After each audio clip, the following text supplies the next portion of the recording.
What is up, my crew? This is the Nook Podcast. My name is Stephen Murphy, and you are here for a good one. As I was formulating this podcast, knowing that I wanted to talk to people, real people, I started going through my mental Rolodex to spec out who I could bring on. And one of the first names I came up with was Neal Hopson. We're St. Louis's commercial-free Boost. Oh, my squad 2D.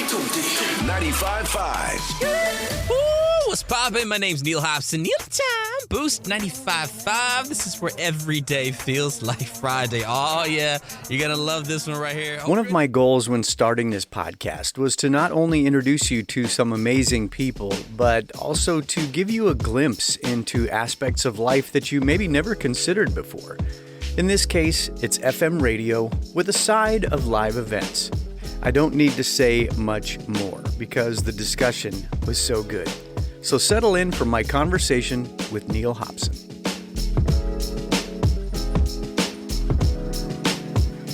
Neal Hopson, give me a 90-second bio. And I'm really looking forward to this just simply because there's a lot of things on your business card that say who you are and what you do. What's the short version of that? You know, it's tough because, people ask me and I'm like, man, what do I do? Because, I have dibbled and dabbled in a little bit of everything, and I'm thankful for all the different areas that I'm in, but sometimes it's hard to narrow it down. So it's like, well, first of all, I'm a lover of Jesus. I love God. I love my wife, my baby girl. She's 2 years old. And adorable. If you don't follow Neal on Instagram, you need to, just for the cute factor. That is one cute kid. She is the best, Gabriella, baby G. And so I just love loving life. Honestly, I like to do a lot of cool things. I don't want to live a dull life. So my first love was tennis. I've played, junior nationals, college, a little bit of pro. So that was like my first love. And then I started flying airplanes for this short stint. And then I went into hold on a second. Just what I thought. I'm thinking of just what I know in your business card, and you'd start dropping tennis and aviation. Maybe this would be a two-parter. Good grief! Keep going. I try to dibble and dabble, Clearly. So I've done that, and then went into dancing, and that's kind of become one of the forefront hobbies, but professions that I do, choreographing and creative directing and things of that nature. And then DJing live, DJing on air. I'm in radio primarily. I MC, I host as well as speak. So I do a number of things. And, I always say, I put them under the umbrella of one goal. And my one goal is to reach people. My one goal is to impact lives. And I love hearing what other people's one goal is and how I can help them achieve that and maybe find some purpose while they're in that. Well, with such a mixed bag, how do you define your own work and life balance? How do you keep sanity and all that? It's tough sometimes because it's easy when you have like one thing you can focus on. But at the same time, when that thing is not working or it's not available, like AKA COVID, yeah. It makes it difficult to do that one thing. So if I was just a live DJ, then I would be kind of dead in the water right now. Sure. So what I believe God has allowed me to do is to be able to transition and pivot in these times where I can, shift to doing things virtually, to maybe emceeing or hosting, or I can say, hey, I'm going to give lessons online, or I can still do radio because radio is still like an essential thing because it's communication. So it's allowed me the flexibility to have different streams of income and allow me to be able to survive and thrive during a season like we're in right now, which we don't really know when it's going to end. Yeah, seriously. Yeah. You just talking about your so much of your life is tied up in music between choreography and radio and live stuff. What does a disc jockey, what does Neal Hopson listen to when you're not researching for work or working a live thing? I mean, does it all fall together, or do you have some strange way out there kind of music taste as well? I would love to be super indie, but like, I listen to, bands you've never heard of. It's ironic. Right. Every artist says that. I'm like, ugh. So I like music, so I listen to a little bit of everything. I listen to country, I listen to soul, I listen to rock, rap, like everything you could imagine. But honestly, I don't listen to a whole lot of radio when I'm not on radio, because sometimes you need that moment just to disconnect. But I'm constantly learning, so I'm reading books, doing audiobooks online. That's been a big thing. So my car ride home, I'm generally have an audiobook playing and making sure that I can get that time in where it's kind of uninterrupted. That's my safe space and creative space as well. And but I listen to music. I listen to a lot of teachings. I listen to messages, YouTube videos, stuff like that, just to keep me sharp. But I love learning. So it's not a whole lot of music unless I'm researching and collecting music so I can DJ and stuff like that. Okay. Yeah. That's just always one of those curious things to me, because it's like, if I was a French chef, I don't think I would want to go home and eat French food all the time. You've got to be able to vary up your palate. Yeah. But you're on a radio station here in St. Louis. How much does a playlist change from day to day, or even week to week, or month to month? I mean, and maybe it's just because I've worked around this kind of stuff for so long that so much it can start. It's like, man, I hear that song every day. I don't know if I can hear that guy sing that song one more time. Right. But your audience is there looking for it. That's what radio is. I mean, that's what we have, different streaming services where you can listen to anything you want whenever you want. But radio is it's basically 30 slots, a little bit more, give or take 30 slots of songs. And you have those songs that are in rotation, and you have to realize that, and I'm no programmer, but there's a certain amount of people that will hear the song within a certain amount of time. So you have to kind of keep playing that song so everybody can hear it during that certain time span. And if you're an avid listener, then that means you're going to hear that song a number of times, especially when we have no commercials, where listeners support it. So you can take that, 20 minutes out of the hour, and you just have constant music. So you have to do it for repetition so people can learn the songs. Because if you have too many songs, then it's just like, okay, I don't know anything. I'm not comfortable. So you have a balance of that. But honestly, just like anybody else, I get tired of listening to certain songs as well, because I hear them every day, Yeah. Well, and how does that even continue to work in a day like today when there are so many streaming services and literally anybody can listen to whatever they want at any minute? But there's still radio. People said before I got into radio 7 years ago, the notion was that radio was dying. And it was on life support. And I believed it until I got into radio. And it was a big step of faith. I wasn't sure. And once I got into radio, I understood that Christian radio in particular has the key component that non-Christian radio does not have. First of all, we don't have commercials. We have DJs and we have community.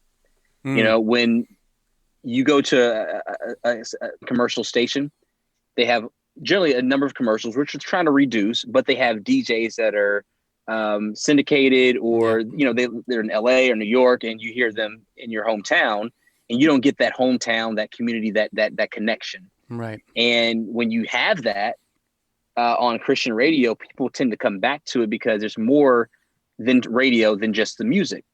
People want to feel like they're heard, they're listened to, that they're understood, and they want to connect with somebody. So when they coming back to listen to the station that I'm on, they know that they have a friend here, and we share a laugh, we share, a good time together. So I think there's so much more to offer in radio, especially Christian radio, than there is just streaming something. So is that the secret sauce then, that they've got those personalities that, people think they know you. People aren't just listening for music. They're listening for encouragement or something that is just outside of music. Is that what something like Boost brings to a listener? Mm-hmm. Absolutely. A hope. That's really the key component. There's a lot of people that talk, but if you can bring somebody hope and encouragement, then they can leave feeling better than what they did before. because you can get a laugh anywhere, but Sure. can you get something that's going to, reach your heart, reach your soul? Do you feel like there's a weird disconnect there? Or, I mean, when you're talking, you pull up that microphone between songs, who are you talking to?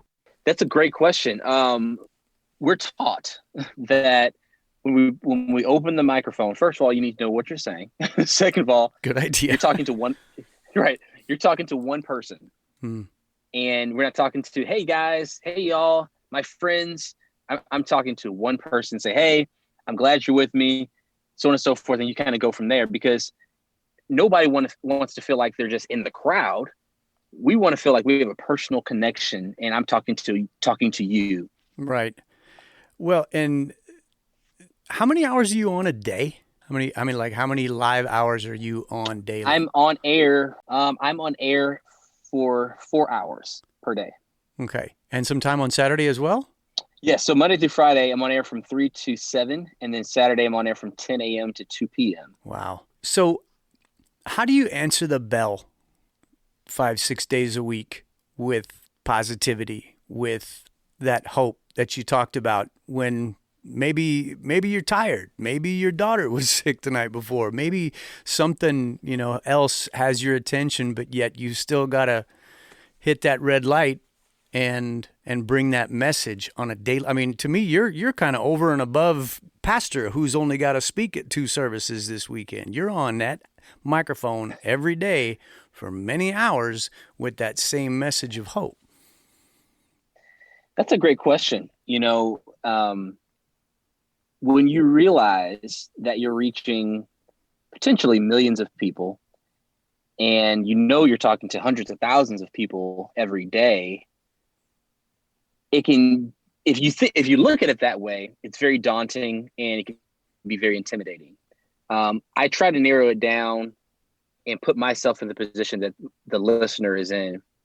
And it's tough for me because I'm an Enneagram 3, right? So I'm a performer. I'm I like to put on the show, and not in an unhealthy way, which there could be the unhealthy side of it. But at the same time, you have to ratchet up this gusto to be on, because we're supposed to be our best selves, our most authentic selves on air. Mm-hmm. And that's the ideal place to be. Now, one thing that's been a really challenge for me is being a little bit more vulnerable on air.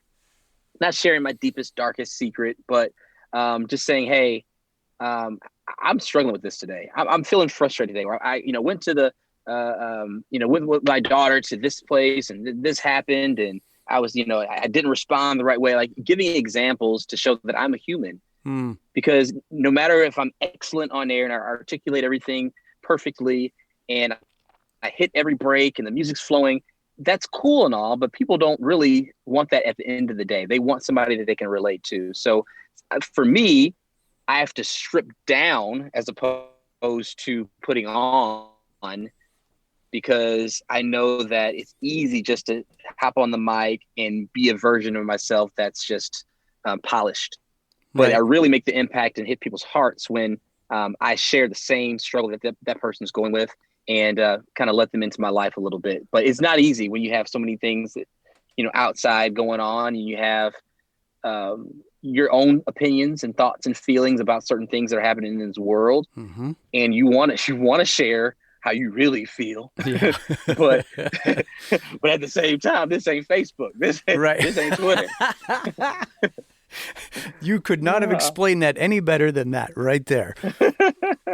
Well, even in that, when it does seem like there's something that is so pressing, whether that's something political, whether that's something racial, or somewhere in between, or just the big, blender of things that life can be like on any given basis. And yet you're still, I'm guessing that your leadership is still going to always say, I need you to lean into the happier side if you can find it.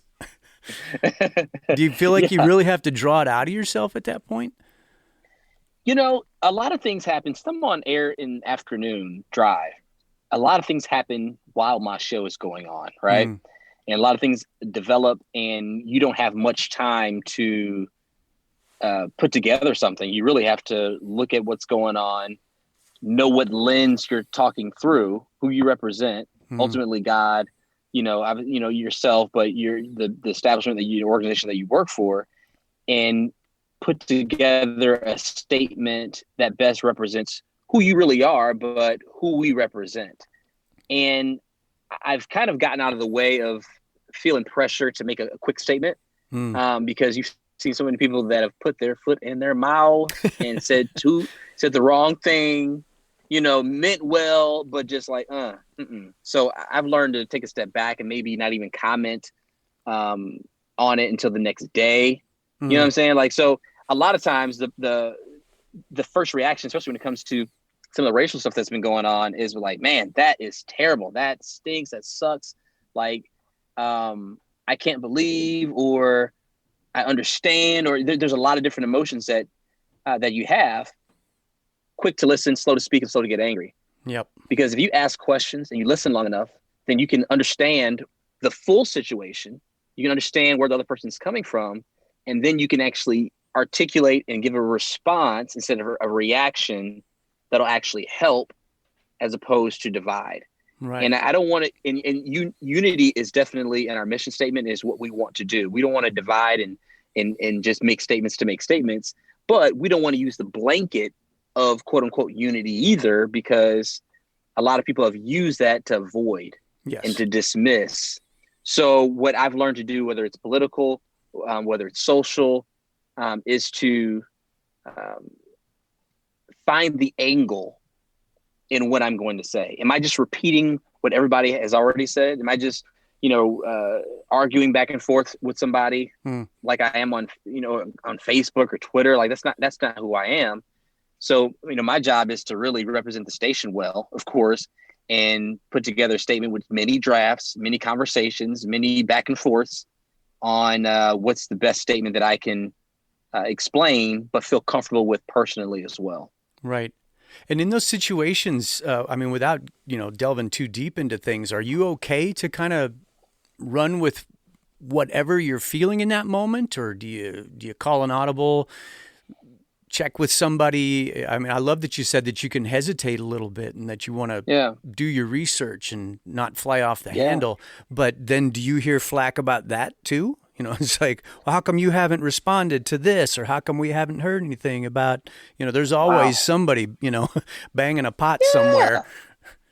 That's a great question, because, as when it comes to social and the racial things that have been, unveiled in the forefront of our community, is I feel a pressure and a weight as a Black man to represent the Black community in what I'm saying, because I know the microphone is a very powerful tool. Yeah. And a lot of people that don't feel like they have a voice look to the people that do have a voice, or a louder voice that reaches further, to say something that into at least acknowledge the sentiment that is in that community. And I'm having to, kind of alter my mindset a little bit and take the weight off and say, okay, what am I here for? First of all, what am I called to do? And it's what I'm going to say is going to be helpful or hurtful. Yeah. Just because it's the truth doesn't mean I shouldn't say it. I want to make sure I wrap it in love, but still deliver the truth. So what I do, I go through a variety of drafts. I'll try to write it out, because when you're talking about emotion, sometimes things come out one way and you meant it a different way. And if you don't, put bumpers around it, people take it certain ways. And there's a lot of things I go through. I talk to different people in the studio, outside the studio, to make sure that I have a good, well-rounded view on what I'm saying, and is it the best way to communicate what I'm saying. So I have liberty to do and say what I really want to say, but I want to make sure that I'm putting myself and the station in the right position as well. Because we get flack for anything. You say something, you get flack. If you don't say something, you get flack. Yep. If you mention one group, you get flack. If you don't mention another group, so it's just one of those things where that's just how life is. Sure. Well, and somewhere in the midst of that is wisdom. It has to be, right? Absolutely. They want you to choose A. Somebody else wants you to choose B. I always go back to the Bible, where Jesus was always in those positions where they're like, the Pharisees are like, well, what do you think about paying taxes to Caesar? Da, da, da, da. And he had an A or a B choice. Yep. You know, should we stone this woman caught in the midst of adultery in the act, or should we not? Should we do this or should we? And Jesus always didn't choose A or B. He always had a C, you know? Yeah. He always came with something, wisdom that was better, that was different, that not only spoke truth, but at the same time had love wrapped in it, where that was just the best answer. So that's what I'm always looking for, the option C. Yeah, he did have an amazing way of diffusing, if nothing else. Yeah, you're right. Yeah. Well, and with that, what's the standard way that you get feedback? I mean, I think back to when I was a kid, and when you wanted to hear a song, you'd call the radio station and say, hey, you taking requests? You know, could you play some Pink Floyd? Yeah, okay, I'm old. But it's like, does the studio phone ring? How do you hear from people? Absolutely. We love the studio phone to ring. That's because we get to talk to the people, get an ear to the street. So we give out the phone number quite a bit. You know, most stations that are non-Christian or secular, whatever you want to call them, don't take many phone calls because there's nobody in the studio. Right. So that's the advantage that we have. We're here. We want to talk to you. So biggest thing is getting phone calls, responding to the topic of the day or whatever's going on. Emails are always good. We have a texting app as well. Oh, okay. We have an actual app for the station as well, so people can communicate through there. So a lot of different forms. And of course, social media is a big way to keep an ear to the street as well. And does that all play into that whole vibe that you're talking about, as far as that community that you think that your audience is, you know, that they're counting on that as far as that back and forth? Absolutely. People want to see who they're talking to. So it's not just enough for us to be on radio. We got to be on social. We have to make sure we're, you know, taking the time out to respond to people, whether it's in the comments, whether it's, through email, through the app, and taking that time out. People are like, oh, wow, you actually responded. And we're like, yeah, that's what we do. You know, because if you email somebody, your most popular radio DJ these days, you just won't get a response because there's so many people and they're syndicated and you just can't do it, you know? But does that become its own pressure as far as like, oh man, we put out a tweet and everybody is responding? Do you ever feel like there's no way we can get to all of them? Sure. It happens. I mean, right before we hopped on together, you know, I had the studio line blowing up about something I was talking about. And, you know, it's making sure you take the time out, that you're not rushed in your voice to hear the people and to talk to them. And it does. I'm personally not on social a whole lot. You know, I'm on social because of the station and branding, but I don't honestly enjoy social a lot. I enjoy face-to-face interactions and conversations and spending time and building. But a lot of the social stuff, it can be very overwhelming, almost like you're answering emails. Oh, yeah. All day. Well, especially Facebook. It can feel so faceless when it's just like, it's just voices and every one of them, you know, wants some kind of an answer. Yeah. You got to keep an ear to the street. That's my thing. Like whether it's live or on radio, you have to keep an ear to the street, know what people are talking about, know what the temperature is, because if you don't, you're just guessing. You can be so out of touch and so tone deaf, and you have no idea until you actually talk to people. So that's what I love to do, is to engage and interact as much as I can so I can know if this is actually resonating. Right. Well, and don't you think that people are savvy enough anymore that they can tell if you're just phoning it in, or if you're actually engaging with, whether that's playing new songs or responding to them in whatever way that's coming in? People know. Yeah. People don't. People feel it because it's something, you know, early on it was a bonus. Now it's I would say people are not entitled, but people expect it. Well, yeah. It's almost a requirement, isn't it? Requirement. That's the word I was looking for. Yeah. It's a requirement where you have to interact. You have to engage to some degree. Now, bigger stations and bigger, you know, organizations, they have producers that can, you know, step in and respond to a lot of those that DJs don't necessarily have to. But us is boots to the ground. We're all about it. So, and that's part of our job. That's what we like to do. But it sounds like that's in the DNA there. They didn't just add this to your job description one day. It's a healthy expectation of, we're going to connect with people here. Absolutely. If you're in the business of people, then you better be connecting with people. Well, brother, having had a chance to work with you a handful of times now, I got to tell you how much I love that you can just fill a room with energy and make it look so effortless. You know, you're not up there hyping. I've been around this stuff for a while now, and you can tell the guys that are just, it's almost like they're trying too hard. Whereas it just seems like such a natural, it's a gift that you have to light up a room with music and get people moving and dancing. And some of the events that you and I have worked together when the doors open at 8 o'clock and half the people are still looking for their first coffee and those things. And you've got that way of, hey, come on, man, let's do this. I very much appreciate about you. Wow. Well, first of all, thank you. I appreciate that. You know, it's been a pleasure working with you as well. I know how much work you do behind. Well, I don't know how much work you do behind the scenes, but I've gotten a glimpse. You get the idea. The master at work. One habit I've loved to develop, and I love teaching this, is how to read a crowd. I think that's essential in the business that we're in, to see, okay, are people vibing with this or not?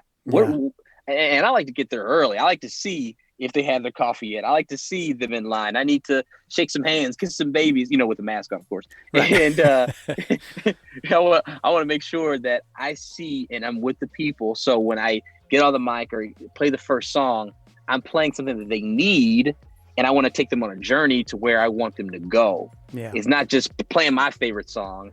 It's how can I take this person that sitting down to get them to stand up, standing up to get them to move and dance a little bit to get them to have somebody else. You know, it's a progression. And I'm thankful for the opportunity and the platform to be able to do it on large stages. But there's so many things that go through your mind when you're about to hit a stage and you see, 25,000 people out there, and you're just hoping that it goes over well, because if not, your hour set is going to be a long time. Yeah, you're going to feel every minute. Every minute of it.